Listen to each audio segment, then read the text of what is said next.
नमस्कार दोस्तों, हम बात कर रहे थे मैथमेटिक्स के अंदर एचसीएफ एंड एलसीएम की बात कर रहे थे।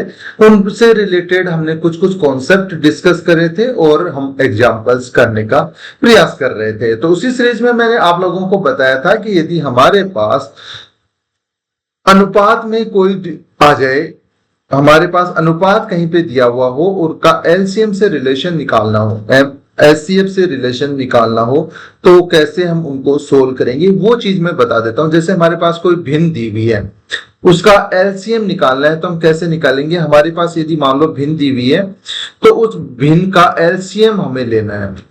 भिन्न का कोई फैक्टर दिया हुआ है या कोई भिन्न दी हुई है तो भिन्न का एलसीएम हमें निकालना है। तो कैसे निकालेंगे, हम जो ऊपर अंश में कोई पार्ट दिया हुआ है उसका एलसीएम ले लेंगे। क्या करेंगे, ऊपर दिए हुए पार्ट का हम एलसीएम ले लेंगे और नीचे जो हर में जो हमारे पास चीजें दी हुई है उसका भी हम एलसीएम ले लेंगे और उसको शॉर्ट करके उसको काट पीट के हम आंसर निकाल लेंगे। इसी तरीके से भिन्न का हमें एचसीएफ निकालना है तो कैसे निकालेंगे, भिन्न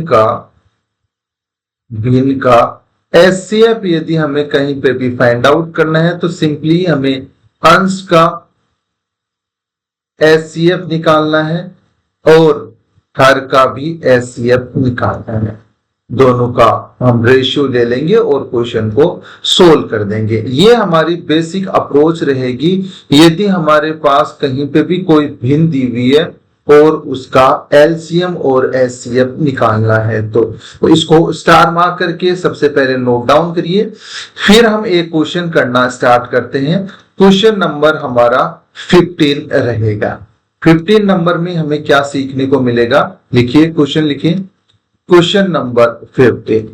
सीरीज एक बार देख लेना, कंटिन्यू चल रही है, 15 है या 16 है, आपको जो भी ठीक लगे वो लिख सकते हैं, ऐसा कुछ नहीं है। आप 15 लिखें, जो सही करेक्ट ऑर्डर चल रहा है वो लिखिए आप लोग।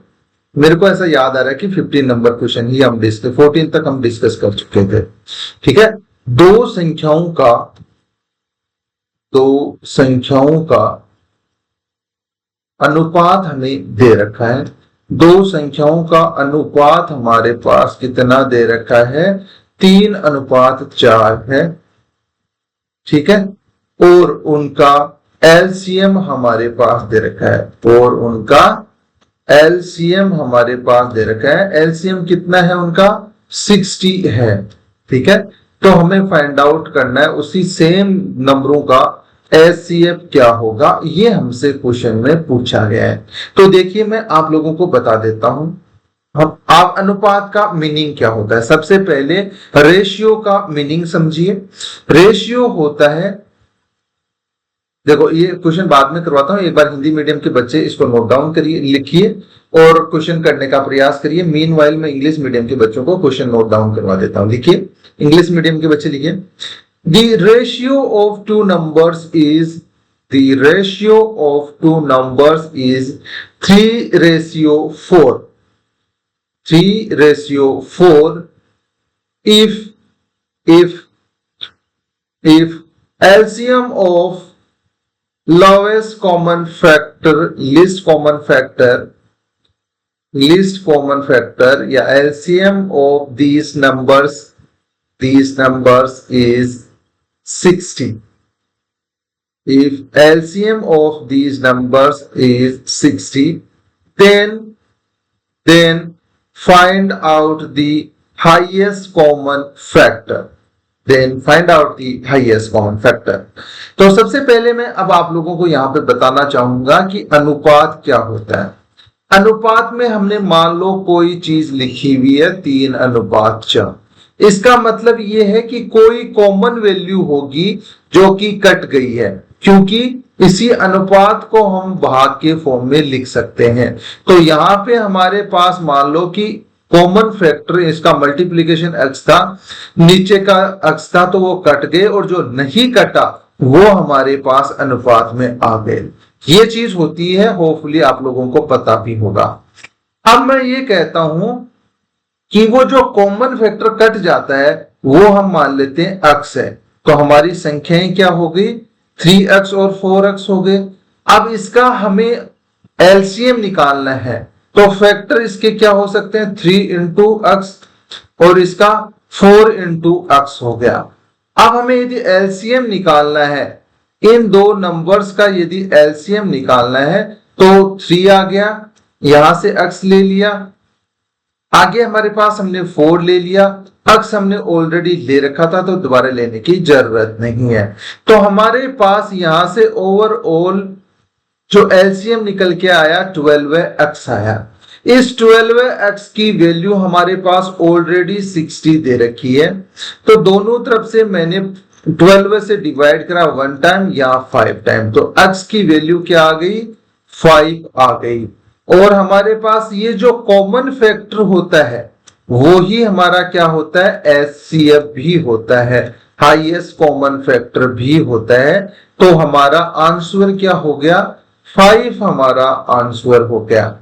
यदि हमें कोई संख्या पूछता है तो हम संख्या कैसे निकाल सकते हैं, x की वैल्यू रख दो तो हमारे पास संख्याएं आ जाएगी। x की वैल्यू यहां पे रखेंगे तो 15 हो गया, यहां पे x की वैल्यू 5 रखेंगे तो 4 से मल्टीप्लाई करेंगे तो 20 हो गया। ये दो संख्याएं हो सकती हैं। तो यहाँ दो तरीके का क्वेश्चन बन सकता है, एक आपसे एचसीएफ पूछ लिया जाए और दूसरा क्वेश्चन ये हो सकता है कि वो नंबर्स कौन कौन से होंगे, ये क्वेश्चन आपसे पूछा जा सकता है। ठीक है, होपफुली ये चीज आप लोगों को समझ में आ गई होगी। अब हम डिस्कस करना स्टार्ट करते हैं हमारा next question, question number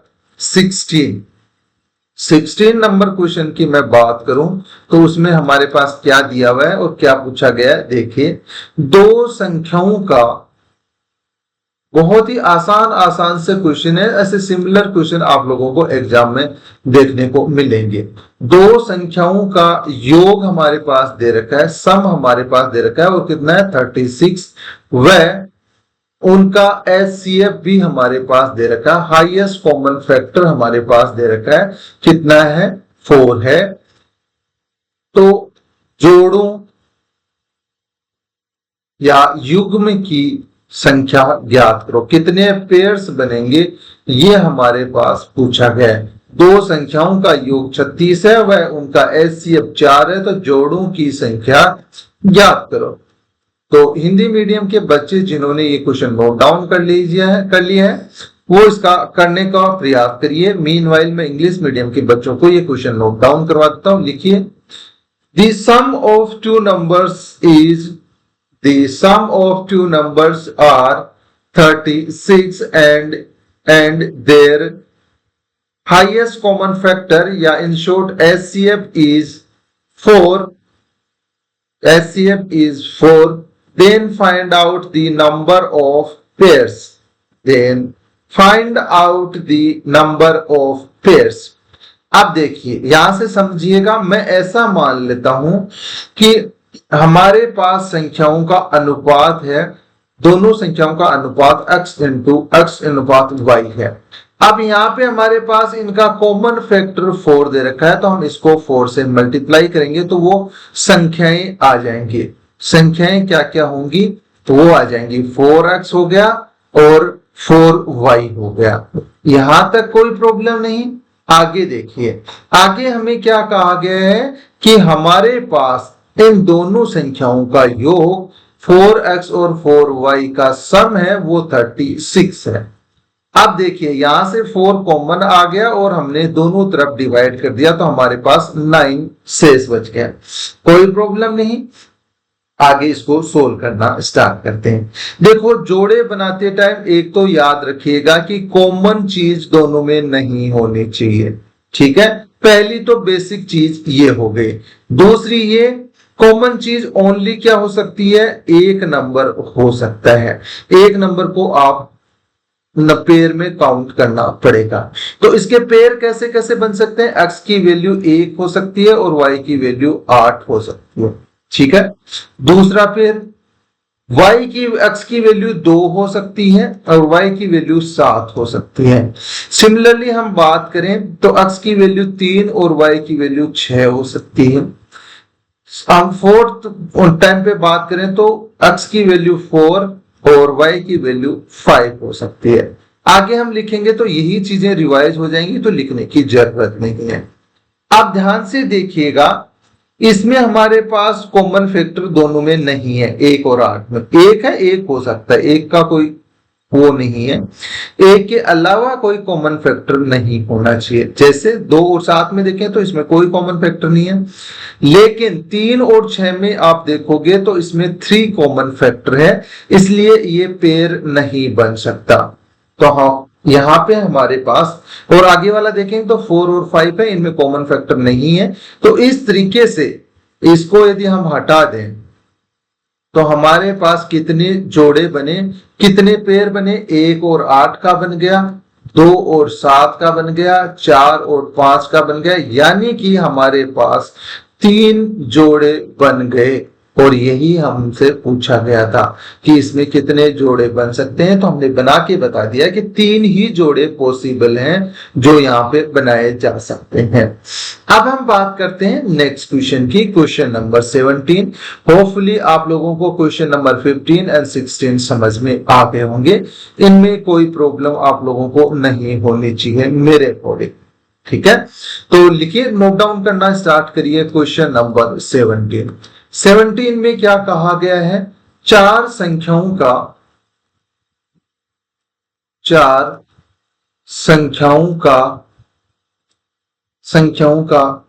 LCM लघुत्तम समापवर्ती 117 कितना है, LCM हमारे पास 117 दे रखा है। वह प्रत्येक जोड़े का हमारे पास SCF दे रखा है, और कितना है, 3 है। तो अब हमें कहा गया है कि सभी संख्याओं का, चारों संख्याओं का गुणनफल ज्ञात करो। संख्याओं का गुणनफल ज्ञात करो, मल्टीप्लिकेशन ज्ञात करो चारों संख्याओं का। तो चलिए इसकी हम चर्चा करते हैं। तो सबसे पहले देखिए, यहाँ पे हमारे पास किसकी वैल्यू दे रखी है, SCF की वैल्यू दे रखी है 3 है। ठीक है, अब मैं वो नंबर मान लेता हूं, हमारे पास हाईएस्ट कॉमन फैक्टर आ गया 3। तो 4 संख्याएं मैं मान लेता हूं, कौन कौन सी हैं, 3A है, 3B है, 3C है और 3D। ठीक है, हाईएस्ट कॉमन फैक्टर से मैंने 4 डिजिट्स को या 4 अल्फाबेट को मल्टीप्लाई कर दिया, तो ये हमारे चारों नंबर्स बन गए। ठीक है, चारों नंबर्स बन गए। अब हमें क्या कहा गया है, एलसीएम क्या होता है, एलसीएम बेसिकली इनका कॉमन फैक्टर होता है। तो 3 तो सब में आ रहा है, एलसीएम निकालें तो 3 तो सब जगह आ रहा है, बाकी हमारे पास A B C D बच गया, ये भी आ जाएंगे। और एलसीएम दे कितना रखा, 117। दोनों तरफ यदि हम 3 से डिवाइड करें तो 1 टाइम, और इसको हम डिवाइड करा तो 29 टाइम्स, यानी कि इनके मल्टीप्लिकेशन, तीनों संख्याओं का मल्टीप्लिकेशन कितना हो गया, 29 हो गया। ABCD की वैल्यू कितनी हो गई, हमारे पास ABCD की वैल्यू हमारे पास यहाँ पे 3 टाइम्स होगा। ठीक है, तो 39 हो गई। होपफुली समझ में आ गया होगा। आगे हम चर्चा करें, हमें वैल्यू चाहिए किसकी, चारों संख्याओं के गुणनफल की वैल्यू चाहिए। तो चारों नंबर्स को आपस में गुणा करेंगे तो 3A into 3B into 3C into 3D, तो इसको मल्टीप्लाई करेंगे तो 81 इंटू ABCD। अब हमारे पास ABCD की वैल्यू हमारे पास 39 दे रखी है।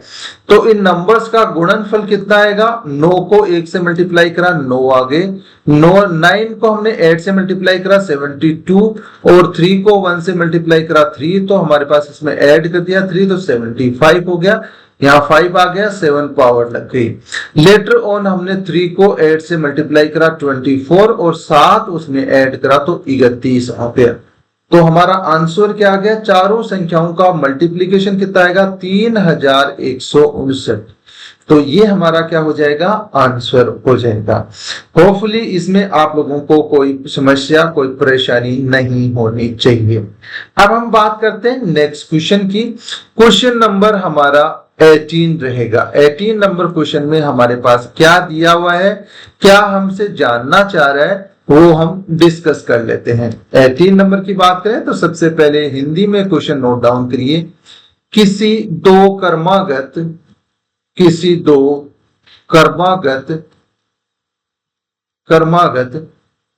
सम संख्याओं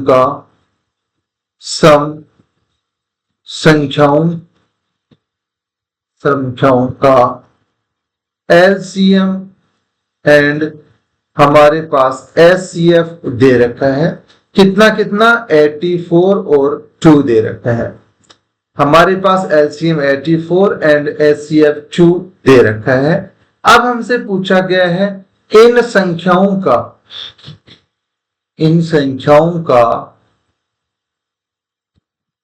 संख्याओं का क्रमों का योग या सम फाइंड आउट करो, योग ज्ञात करो। चलो इस क्वेश्चन को हम करना स्टार्ट करते हैं। बेसिकली हमें यहाँ पे क्या कहा गया है, क्या पूछा गया है, सबसे पहले वो डिस्कस करते हैं। सबसे पहले हमारे पास एचसीएफ की वैल्यू हमारे पास 2 और एलसीएम की वैल्यू 84 दे रखी है। ठीक है, इसमें कोई इशू नहीं है। अब देखिए वो क्रमागत संख्याएं हैं तो हम नंबर्स मान लेते हैं। हमारे पास नंबर्स कौन कौन से होंगे, तो मिनिमम हमारे पास हाईएस्ट कॉमन फैक्टर 2 दे रखा है, तो संख्याएं हमने 2a और 2b मान ली। दो संख्याएं थी, दोनों हमने मान ली 2a इंटू 2। अब हमें एलसीएम दे रखा है। यदि मैं इसी संख्या का 2a और 2b का एलसीएम निकालूं तो क्या आएगा, 2 दोनों में कॉमन है, साथ ही साथ a और b बच गया। तो हमारे पास यहां से एलसीएम कितना आ गया, 2a इंटू b। अब हमारे पास इसमें क्वेश्चन में ही दिया हुआ है कि एलसीएम की वैल्यू कितनी है, 84 है।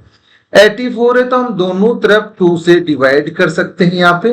तो यहाँ पे 1 टाइम और यहाँ पे 42 टाइम्स, यानी कि हमारे पास ए बी की वैल्यू आ गई 42।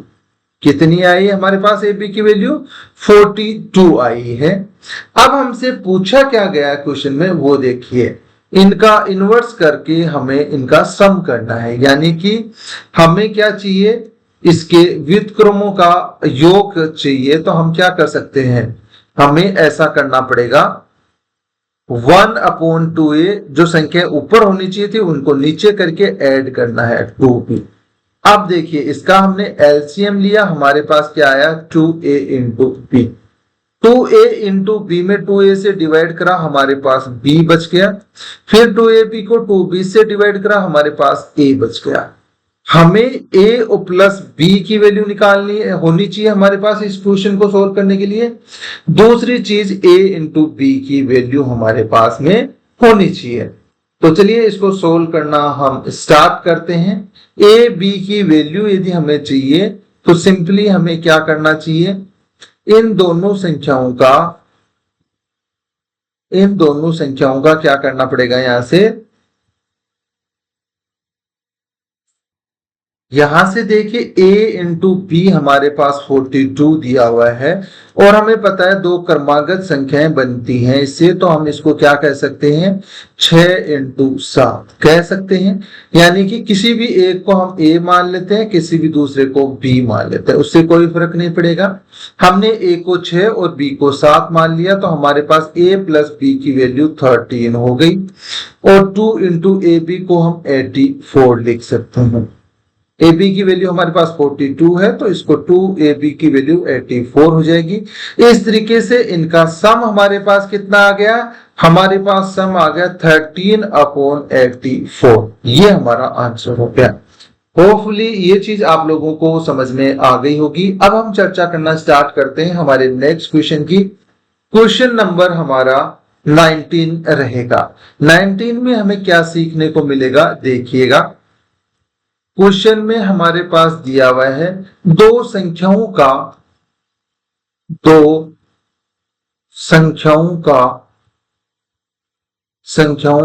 योग हमारे पास दे रखा है, वह एलसीएम भी हमारे पास दे रखा है और कितना दे रखा है, 156 एंड 504 दे रखा है। ठीक है, तो दोनों संख्याएं हमें ज्ञात करनी है। तो दोनों संख्याएं ज्ञात करो। कौन कौन सी वो नंबर होंगे जिनका एलसीएम 156, दोनों संख्याओं का सम 156 हो, एलसीएम 504 हो। ठीक है, तो देखिए यहां से हमें दो चीजें प्रोवाइड करवाई हुई हैं, एक दोनों संख्याओं का योग और दूसरी एलसीएम हमारे पास प्रोवाइड करवाया गया है। तो अब हम इसको सोल्व करें तो कैसे कर सकते हैं। यहां पे सबसे पहले हमें यह देखना है कि इनका एचसीएफ क्या आ सकता है। अब दो संख्याओं का गुणनफल और सम दे रखा है, तो हम इसका एलसीएम इजीली निकाल सकते हैं। 156 और 504 का सबसे पहले डिफरेंस निकालो। डिफरेंस हमारे पास क्या आया, यहां से हम डिफरेंस निकालेंगे तो 8 और 6 4 2 यहाँ 3 आ गया। अब इसको हमारे पास इसके फैक्टर्स क्या हो सकते हैं। फैक्टर्स हो सकते हैं हमारे पास 12 इंटू 12 से इसको डिवाइड करा तो हमारे पास क्या आ गया 12 इंटू 2 और 9, 12 इंटू 19 आ गया, 29 आ गया। अब हम ये 29 से तो डिवाइड हो नहीं सकता, केवल 12 से डिवाइड हो सकती हैं दोनों संख्याएं। तो यहां से एचसीएफ क्या आ जाएगा, हाईएस्ट कॉमन फैक्टर है वो हमारे पास 12 आ गए। यहां तक कोई समस्या नहीं। जब हमारे पास सम और एलसीएम दे रखा हो तो इस तरीके से हम एचसीएफ इजीली निकाल सकते हैं।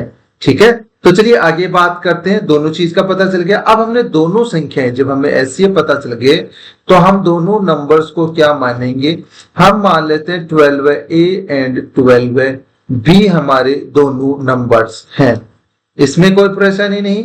आगे हमें कहा गया है कि भाई ठीक है तुम्हारे दोनों नंबर्स ये हैं, इन दोनों नंबर्स का सम हमारे पास दे रखा है। ठीक है, 12A प्लस 12B इसका सम हमारे पास 156 दे रखा है। हमने 12 कॉमन लिया और दोनों तरफ से डिवाइड करा तो हमारे पास A प्लस B की वैल्यू कितनी आ गई, 13 आ गई।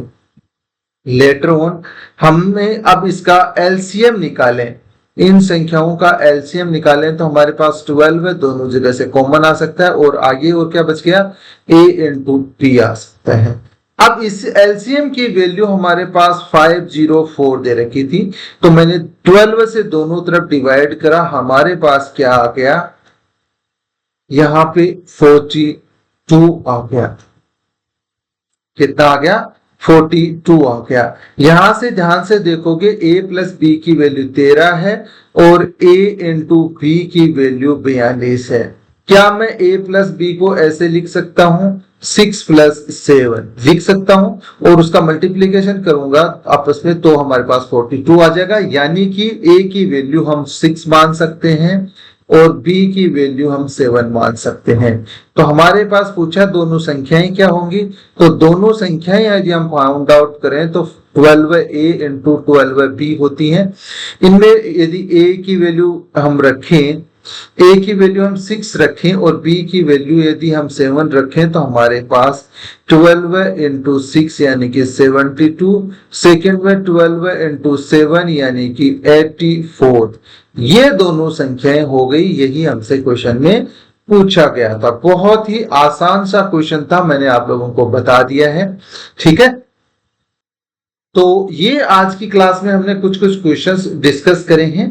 बाकी की क्वेश्चंस और बाकी के कॉन्सेप्ट वगैरह हम डिस्कस करेंगे नेक्स्ट क्लास में।